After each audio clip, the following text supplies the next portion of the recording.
Donald Trump साहब ने कल जो टैरिफ लगाया है, टैरिफ की बात तो पहले से ही क्लियर थी, लेकिन जो 25% के टैरिफ की बात ऑटो कंपनियों पे और ऑटो एंसेलरीज पे लगाया है, उसमें जो 4-5 भारतीय शेयर हैं उनमें अभी क्या व्यू होना चाहिए, एक एक करके उन कंपनियों को आपके साथ डिस्कस करते हैं।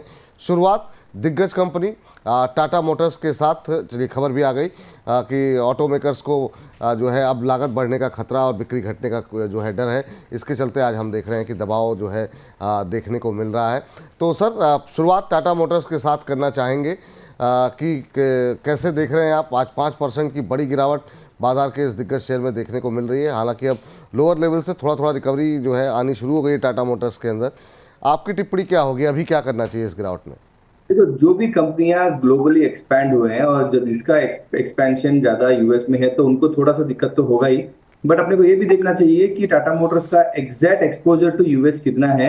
उसके बिना क्या कंपनी के ऊपर ज्यादा प्रेशर आएगा in terms of sales management या रेवेन्यू मैनेजमेंट या प्रॉफिट मैनेजमेंट? मुझे लगता है कि less than 5% of the business comes from US as a country, तो मुझे लगता है ज्यादा इफेक्ट नहीं है।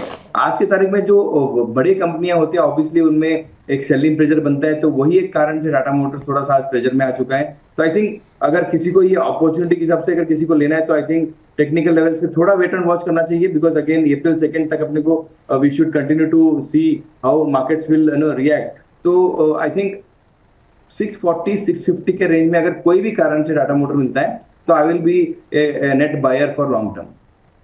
ठीक 640 के आसपास जो है, तो थोड़ा सा और नीचे आ जाए उसके बाद जो है एंट्री लेने की सलाह है। दूसरी कंपनी जिसमें बड़ी गिरावट पहले भी आई थी जब ट्रंप के साहब ने टैरिफ की बात की थी, वो है सोना BLW। सोना BLW अब थोड़ी सी रिकवरी यहाँ पर भी आ चुकी है, 0.4% नीचे 478 का लेवल यहाँ पर देखने को मिल रहा है। फ्रेश पोजीशन बनाने के लिए जगह है क्या इस गिरावट में, या फिर अभी अवॉइड करना चाहिए? जो लोग वो ऊपर फंसे हुए हैं उनके लिए क्या सलाह रहेगी, क्योंकि ये खतरा पहले से ही मंडरा रहा था, काफ़ी लोग एग्जिट कर चुके होंगे, लेकिन जो नहीं किए हैं उनके लिए सोना BLW पे आपकी राय? अगेन वेट एंड वॉच बोल रहा हूँ मैं कि अप्रैल 2 तक वेट कीजिए, जब तक बहुत क्लियर हो जाएगा कि ट्रम्प साहब का जो एक्शन है ऑटो एंसिलरीज पे और ऑटो पे क्या फाइनल टैक्सेस लगने वाले हैं और इंडिया कैसे उसको रिएक्ट करेगा। बिकॉज इनडायरेक्टली ट्रम्प साहब अपना cost of consumer price increase कर रहे हैं खुद के कंट्री के पब्लिक के लिए, तो that will actually act negative for them. But time being obviously जिसका एक्सपोजर यूएस के लिए है, तो वो थोड़ा सा उसका बिजनेस आउटलुक नेगेटिव हो जाएगा। बट ऑब्वियसली अगर वो कंपनी के पार्ट्स के अंदर अगर सोना BMW के अगर पार्ट्स लगने हैं, तो वो इमीडिएटली वो बंद नहीं कर सकते हैं। ऑब्वियसली उनके अगर एक्सक्लूसिविटी कोई अगर ऐसा BMW है या मर्सिडीज है जिसका पार्ट्स सोना BMW बनाता है, तो वो इमीडिएट रिप्लेसमेंट तो होगा नहीं, and they will be very difficult to get some new manufacturing facilities in their own country. तो मुझे लगता है कि टाइम लगेगा। सेंटिमेंटल इंपैक्ट तो है ही है। 440-450 तक के स्टॉक अगर कोई भी रीजन से आता है, सोना BMW ये लॉन्ग टर्म के लिए अच्छा भाई है। ठीक है, लॉन्ग टर्म के लिए अच्छा भाई है।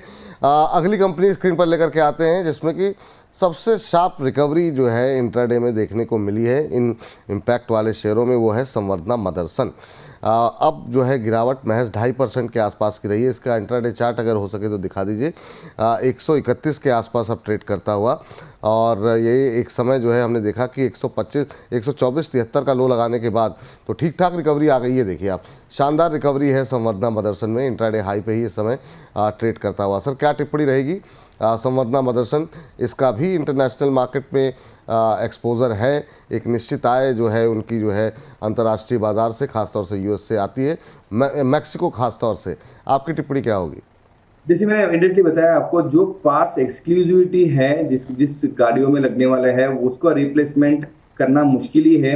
अभी जो क्लाइंट है जो संवर्धन मदरसन से वो पार्ट्स बना के लेते हैं, तो वो अपना शायद बिजनेस आउटलुक थोड़ा सा डाउनग्रेड करे। जो साल में जो ग्रोथ आने वाला है, वो ग्रोथ पे शायद थोड़ा प्रेशर कम करे, बिकॉज मेक्सिको को भी इनडायरेक्टली यूएस इज टैक्सिंग, तो डबल टैक्सेशन हो जाता है। मेक्सिको को भी लगेगा, इनडायरेक्टली अपने लिए भी लगेगा, तो वो डबल इफेक्ट आता है। तो that will be discounted in the price going forward. मुझे लगता है वेट एंड वॉच करना चाहिए। 120 अगर 125 के आसपास फिर से स्टॉक मिलता है, तो वहां पे एक एसआईपी के थ्रू स्लोली उसको अकोमोडेट करना चाहिए, स्लोली एक्यूमुलेट करना चाहिए।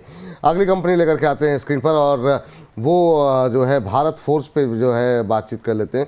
भारत फोर्ज का भी थोड़ा बहुत एक्सपोजर है और यहाँ पर अगर हम देखें तो भारत फोर्ज में 1% के आसपास की गिरावट।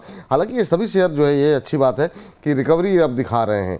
ये भी देखिए आप, लोअर लेवल से ठीक ठाक रिकवरी यहाँ पर आ चुकी है। हालांकि अभी भी जो है 1% के आसपास की गिरावट है, 11-12 रुपये के आसपास की। 1171, 1172 का लेवल देखने को मिल रहा है। हालांकि ये आशंकाओं के चलते थोड़ा सा पिछले 4-5 दिन से थोड़ी सुस्ती दिखा रहा है। क्या करना चाहिए सर भारत फोर्ज, अगर आप जरा चार्ट्स पे देख के बताइए सर। थोड़ा प्रॉफिट बुकिंग जोन में जा रहा है। आई थिंक लास्ट 3 दिन से थोड़ा सा प्रेशर में ही है। वेट एंड वॉच, अगर किसी को लेना है तो एक अच्छा लेवल के लिए वेट करना चाहिए। अच्छा level can be anywhere between 1120। अगर ये लेवल के आसपास अगर भारत फोर्ज मिलता है कोई भी कारण से, वहां पे एक अच्छा लॉन्ग टर्म बाय बनता है। ठीक सर। भारत फोर्ज के बाद सर जरा आरके फोर्जिंग पे एक नज़र मैं चाहूँगा कि आप अगर चार्ट्स पे डाल सकें कि यहाँ पर किस तरह की स्ट्रेटजी अभी होनी चाहिए। ये शेयर काफ़ी तेज़ी के साथ ऊपर आया, भारी निशान में आधे % इनफैक्ट ऊपर आ चुका है। 770 का लो लगाने के बाद 794 का हाई लगाया है। शानदार रिकवरी। इंट्राडे चार्ट अगर आप रामकृष्णा फोर्जिंग, आरके फोर्जिंग के पे चार्ट पे नज़र डालें तो सर यहाँ पे काफ़ी अच्छी रिकवरी है इंट्राडे में भी, और पिछले 1 महीने में देखें तो ये शेयर भी 19% के आसपास चल चुका है। अभी क्या सलाह रहेगी आपकी? देखो, आज का ये जो पॉजिटिविटी है थोड़ा सस्टेन होना चाहिए। अगर ये स्टॉक फिर से क्लोजिंग बिलो 70 देता है तो मुझे लगता है कि सेलिंग प्रेशर बढ़ जाएगा। स्ट्रॉन्ग तो लग रहा है, वेरी फ्लैट ट्रेड कर रहा है ऑलमोस्ट 1% के आसपास। मुझे लगता है कि 70 के नीचे जाना नहीं चाहिए। If someone has already bought it, 70 का स्टॉप लॉस मेंटेन कीजिए, उसको होल्ड कीजिए। Target for short term would be 820 and 850। जी चलिए, तो ये जो है नज़रिया यहाँ पर होना चाहिए आपका। और एक कंपनी जो है जिस पर हम बातचीत करना चाहेंगे आपसे, वो है आयशर मोटर्स को लेकर के, क्योंकि थोड़ा बहुत एक्सपोजर इनका भी है, हालांकि बहुत ज़्यादा नहीं है। लेकिन आयशर मोटर्स पे आपकी राय जानना चाहेंगे। आज शुरुआती कारोबारी सत्र में दबाव देखने को मिल रहा था, अभी आधे % के आसपास की महज गिरावट रह गई है। लेवल्स क्या रहेंगे सर इसके लिए? 5380 पे ट्रेड करता हुआ। Very positive. मैं मतलब थोड़ा प्रॉफिट बुकिंग जोन में जा रहा है वो। Again stop loss should be at 5220। ये अगर स्टॉप लॉस मेंटेन करके कोई भी ट्रेड एग्जीक्यूट करता है यहाँ पे, तो आई थिंक एक रिस्क रेशियो अच्छा है यहाँ पे, और target can be anywhere between 5600। तो ओवरऑल मुझे लगता है कि पॉजिटिविटी है। बट देखो, ऑटो, फार्मा, आईटी, ये तीनों सेक्टर में जो भी दिग्गज कंपनी है, वहां पे थोड़ा वॉलेटिलिटी अगले 1 वीक के लिए बढ़ जाएगा। अगर ये अगर वीक निकलने के बाद मुझे लगता है कि सेकंड जो आ रहा है April 2 वो वेडनेसडे है, नेक्स्ट वेडनेसडे। तब तक पता नहीं क्या क्या हेडलाइंस बनेंगे। ट्रम्प साहब जो बोले हैं उसके बढ़ाएंगे, उसको घटाएंगे, एक्सटेंड करेंगे, या क्या डील करेंगे वो कंपनी, वो कंट्रीज के साथ। तो बड़े बड़े हेडलाइंस रहेंगे तो वोलेटाइल रहेगा ही।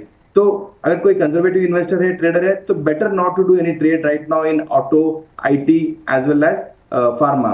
We will wait and watch for April 2। उसके लेटर चाहे शायद 5 रुपए 10 रुपए ऊपर ले, बट हम लोग थोड़ा कॉन्फिडेंस में लेंगे। तो अभी फिलहाल के लिए अवॉइड करना चाहिए, मतलब नई पोजीशन लेने से कोई इन तमाम शेयरों पे? यस, मतलब एग्रेसिव ट्रेडर्स तो स्टॉप लॉस मेंटेन कीजिए, अगर कंजर्वेटिव है तो वेट एंड वॉच। ठीक है, अवॉइड करें, वो ज़्यादा बेहतर है। कहीं ज़्यादा नुकसान हो जाए तो फिर दिक्कतों में फंस सकते हैं आप।